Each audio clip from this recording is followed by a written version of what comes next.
Le faux dans l'info, le podcast d'Africa Tchèque pour comprendre l'écosystème de la désinformation. Bienvenue à tous, le faux dans l'info, nouvelle version. Désormais, nous prendrons rendez-vous avec des acteurs, des personnalités impliquées dans la lutte contre la désinformation et la mésinformation. Nous vous impliquerons également, vous, auditeurs de ce podcast, puisque désormais, nous vous donnerons la parole à chaque fois dans cette émission. Notre invité, Aliou Diallo, blogueur mais également fact-checker pour le compte de Ben Béré Vérif qui se trouve au Mali. Bonjour et merci d'avoir répondu à notre invitation, Monsieur Diallo. Bonjour Mariama, bonjour Africa Tchèque, bonjour à toutes et à tous. Merci beaucoup pour l'invitation. Le faux dans l'info, décryptage. Le Mali traverse actuellement une période compliquée, en tout cas c'est une page difficile pour l'histoire du Mali. Alors, on le sait, à chaque fois qu'un pays se trouve dans des situations difficiles, on se rend compte qu'il y a beaucoup de propagande, beaucoup de fake news qui circulent, comme on peut le constater d'ailleurs pour la crise actuellement entre l'Ukraine et la Russie. Alors, est-ce que vous pouvez nous dire comment est-ce que les informations relatives notamment à la situation dans le nord du pays sont traitées? Est-ce qu'il y a beaucoup de fake news qui circulent concernant le Mali? Par rapport à la façon dont les informations au nord du Mali, surtout les informations sécuritaires, sont traitées, il faut dire que ces informations circulent beaucoup plus sur les réseaux sociaux que sur les médias traditionnels. Les alertes relatives aux différentes attaques terroristes ou aux différents mouvements des groupes armés signataires ou non de l'accord pour la paix et la réconciliation nationale issu du processus d'Alger, c'est des informations qui sont largement diffusées d'abord sur les réseaux sociaux et cela va de soi avec l'accompagnement des fausses informations et des informations sorties de leur contexte, s'accompagnant des vidéos parce que très souvent, ces informations sont d'abord partagées par des populations, par des témoins et ces informations sont ensuite récupérées par d'autres personnes dans le but d'induire l'opinion en erreur et qui utilisent ces informations et qui les sortent complètement de leur contexte ou qui essayent, là parfois c'est des gens qui ne sont pas forcément du Nord, mais là aussi c'est des jeunes, c'est des activistes qui prennent les mêmes informations et les sortent de leur contexte. Mais très souvent ces personnes-là ne sont pas des régions du Nord, mais surtout dans les zones urbains ou périurbains dans le sud ou le centre du pays. Pouvez-vous nous donner quelques exemples de fake news qui circulent actuellement au Mali? S'agissant des types de fausses informations qui circulent aujourd'hui, des fake news qui circulent aujourd'hui au Mali, il faut dire qu'il y a beaucoup d'images qui sont complètement sorties de leur contexte, des images qu'on prend et puis qu'on essaye de créer un récit et qu'on colle à ces images-là pour justifier ou essayer de donner quand même des réponses à certaines questions complexes et difficiles à comprendre pour les citoyens lambda. Donc il y a beaucoup d'informations relatives aux forces internationales. Comme vous le savez, le Mali accueille la force des Nations Unies et la MINUSMA. Le Mali accueille jusqu'à récemment la force française Barkhane qui dorénavant n'est plus là. Mais c'est des forces qui sont très souvent victimes de ces fausses informations, des informations sorties de leur contexte. Et aussi l'armée malienne aussi est dans les mêmes lots. Et donc il y a beaucoup de fausses informations qui circulent relatives surtout aux soldats, aux forces armées, que ce soit maliennes ou internationales qui sont dans le pays. Monsieur Diallo, est-ce que vous avez un exemple précis de désinformation sur les réseaux sociaux? On en a beaucoup, mais je vais vous donner l'exemple des cas où on a présenté un texte sous forme d'une récitation qu'on a attribué au chef de l'État malien, M. Assimi Goïta, un texte dans lequel il se présente comme un descendant ou bien celui qui porte les flambeaux des révolutionnaires comme Thomas Sankara du Burkina Faso ou de l'ancien président ghanéen Rawlings. Et ces textes fabriqué et écrit juste par un internaute a été largement et continue encore malheureusement d'être largement diffusé sur les réseaux sociaux et présenté comme étant un texte qui a été écrit par le président lui-même Assimi Goïta.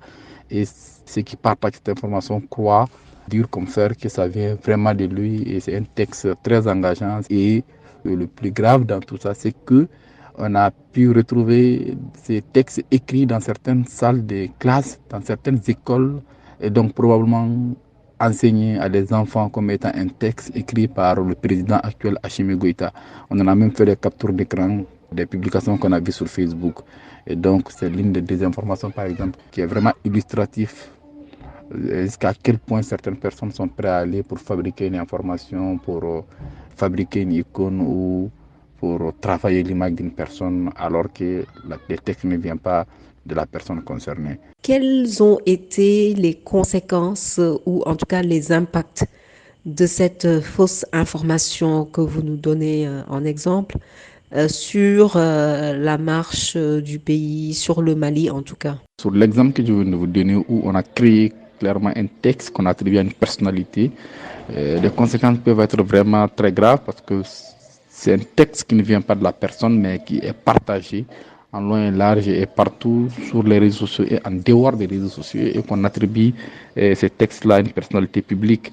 Donc les conséquences peuvent être immédiates et même au-delà et très difficiles à rattraper après parce que il faut se dire aussi que les fausses informations circulent en ligne, mais ces informations sortent de l'Internet et se trouvent dans les salles de classe, dans les grains. Et de bouche à l'oreille, ça devient très difficile après de rattraper ces informations et de les corriger après et de ramener vraiment les faits dans leur réel contexte. Et ça crée un personnage et ça crée une réalité qui n'existe pas et ça crée un jugement chez la population, un jugement basé vraiment sur des informations qui ne sont pas vraies, sur des choses qui ne sont pas des faits. Et ça, c'est l'une des conséquences de tout ce qui est la désinformation. Oui, Monsieur Diallo, on comprend bien que les conséquences sont dramatiques, puisque quand des enfants qui sont à l'école reçoivent de fausses informations et grandissent avec, les conséquences peuvent être catastrophiques. Donc dites-nous, vous, au niveau de Bembéré, est-ce que vous avez produit des articles pour pouvoir justement clarifier la situation concernant ce discours faussement attribué au président Goïta? Oui, Mariama, nous avons travaillé au sein de l'équipe Bembéré sur ces textes qui a été attribué à Hachim Goïta et nous avons cherché à savoir si réellement ces textes viennent de Hachim Goïta, du président de la transition. Et nous nous sommes rendus compte que non. Nous sommes rentrés même en contact avec l'auteur du texte qui nous a expliqué que c'est un fan du président et que c'est lui qui a imaginé le texte et qui l'a produit. Et dans le cadre de la rédaction de cet article, qui s'est même déroulé dans le cadre d'une formation que nous... L'article, on l'a écrit en même temps que nous bénéficions d'une formation dispensée par Samba, l'ex-directeur en chef d'Africa Tchèque.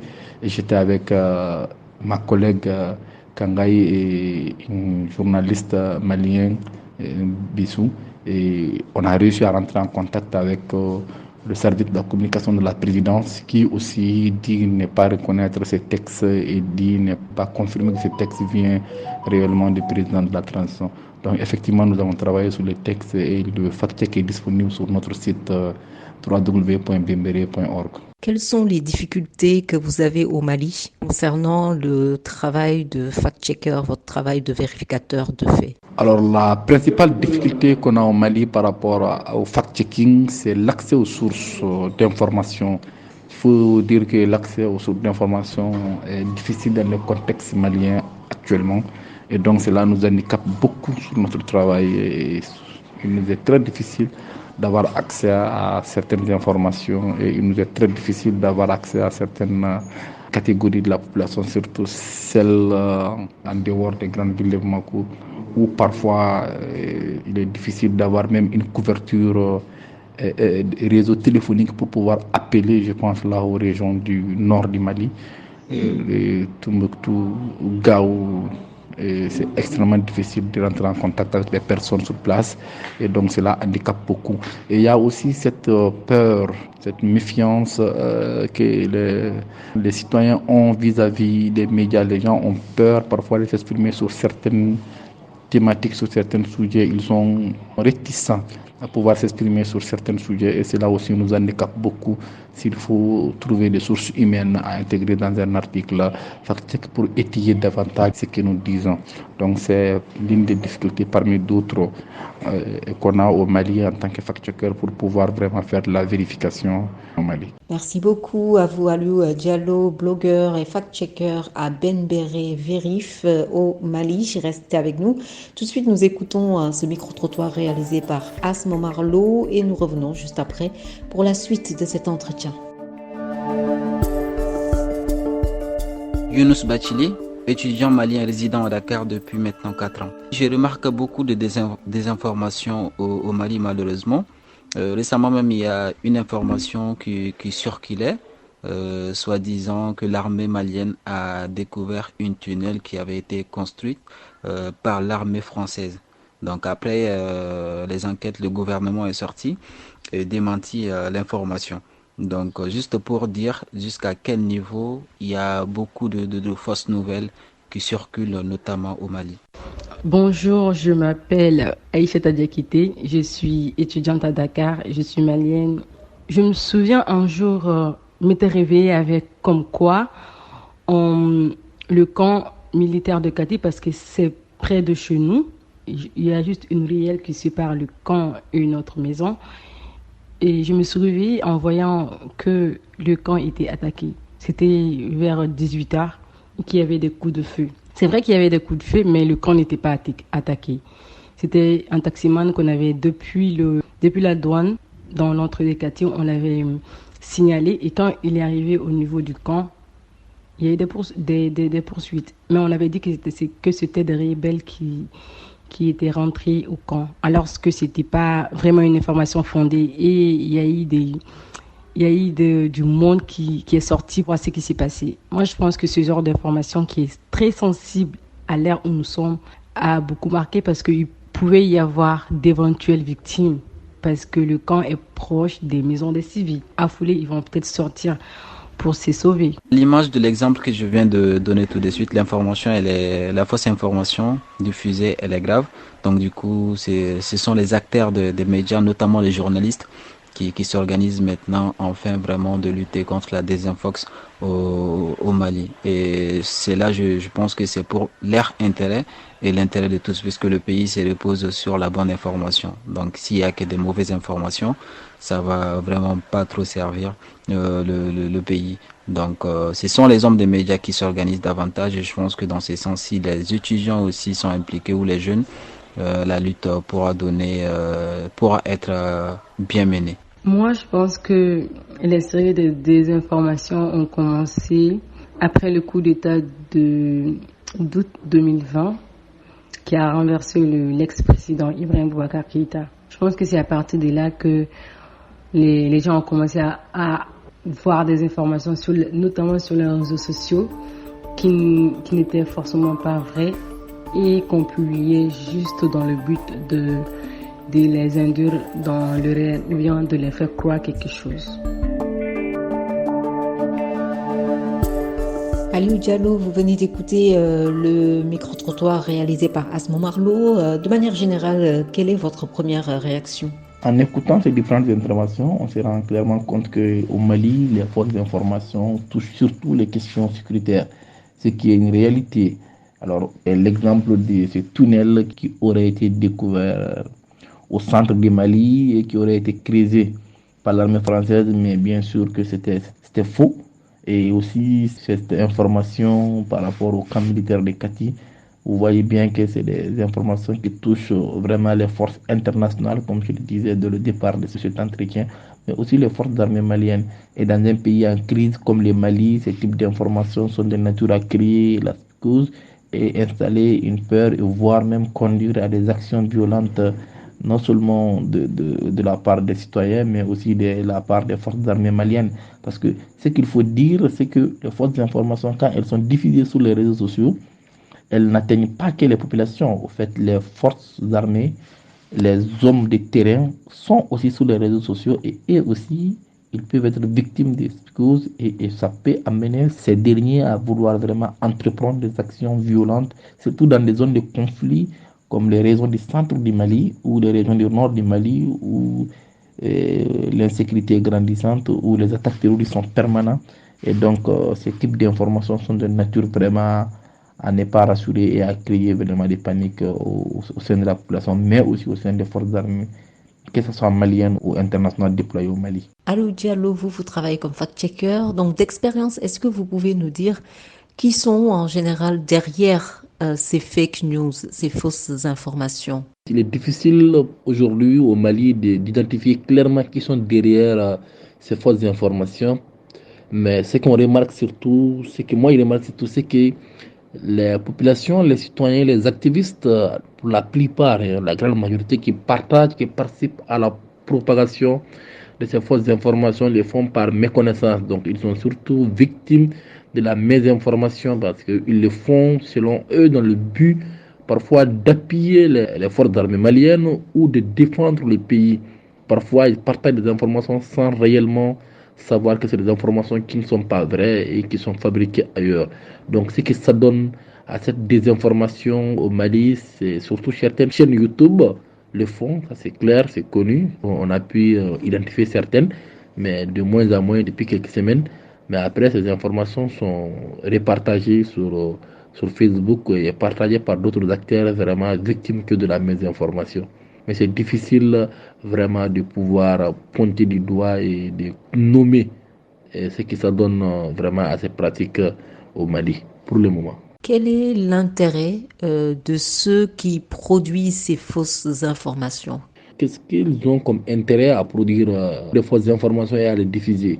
Alors, c'est dans l'optique de vouloir manipuler l'opinion publique et donc ça peut être à la recherche d'un gain politique et ça peut aussi être à la recherche d'un gain économique parce que ces acteurs qui le diffusent parfois ont des sites ou des pages Facebook qu'ils veulent alimenter, créer ce qu'on appelle des buzz autour de leur page Facebook, avoir de l'audience et pour pouvoir revendre plus tard cette audience à des annonciateurs et pourquoi pas même à des hommes politiques quand ça sera l'occasion, quand ça sera le moment des compétitions électorales. C'est des pages Facebook très bien suivies qui peuvent monnayer leur audience à des hommes politiques et donc ils s'y préparent en essayant d'avoir le maximum de l'audience autour de leur page et pour ce faire ils n'hésitent pas à diffuser tout type d'informations parfois par méconnaissance mais parfois aussi vraiment de manière volontaire et connue. Il y a aussi des gains politiques pour pouvoir orienter l'opinion publique à penser ainsi, à détester tel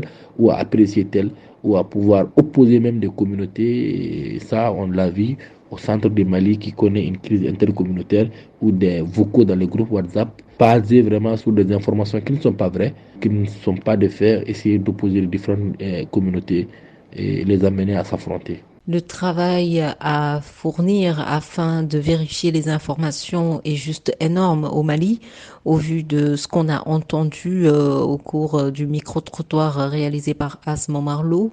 Alors dites-nous, est-ce qu'il y a une éducation aux médias qui est proposée dans les écoles au Mali? Pour le moment, je ne peux pas le confirmer. Je sais que récemment, une réforme a permis d'introduire l'informatique au niveau des lycées, mais ça reste vraiment basique.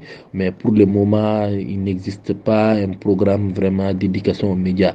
Alors, ceux qui essayent de faire ce travail au Mali, pour le moment, c'est le fact-checker, c'est nous, ceux qui luttent contre la désinformation.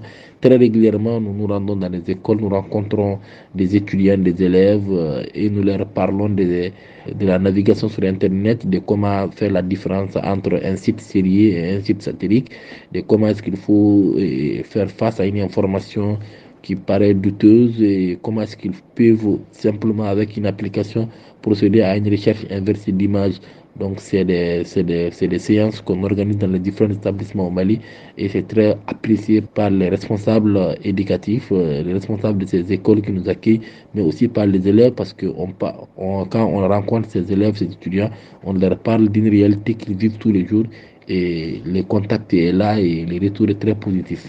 Est-ce qu'au Mali, il existe des lois pour pouvoir justement suivre ceux qui sont sur les réseaux sociaux et qui propagent des fake news, des fausses nouvelles, qui font de la désinformation pour les sanctionner? J'ai une fois posé la question à un magistrat. Il m'a dit qu'il y a des ressources que contient le code pénal malien de 2001 pour pouvoir s'attaquer à cette pratique. Mais pour le moment, au Mali, je n'ai pas connaissance d'une action judiciaire à l'encontre d'une personne qui a propagé des fake news sur les réseaux sociaux. Et au Mali aussi, il y a une loi, il y a la loi sur la cybercriminalité, mais très souvent qui est utilisée pour lutter contre vraiment la cybercriminalité ou lutter contre les injures, les diffamations sur les réseaux sociaux. Merci beaucoup à vous, Alou Diallo, blogueur et fact-checker à Benbéré Vérif au Mali. Fin de ce podcast produit par Africa Check et réalisé par Maria Mathiam. Merci à vous qui l'avez suivi. Prochain rendez-vous le mois prochain. D'ici là, doutez et vérifiez toute information pour éviter de tomber dans les filets de la désinformation. À bientôt!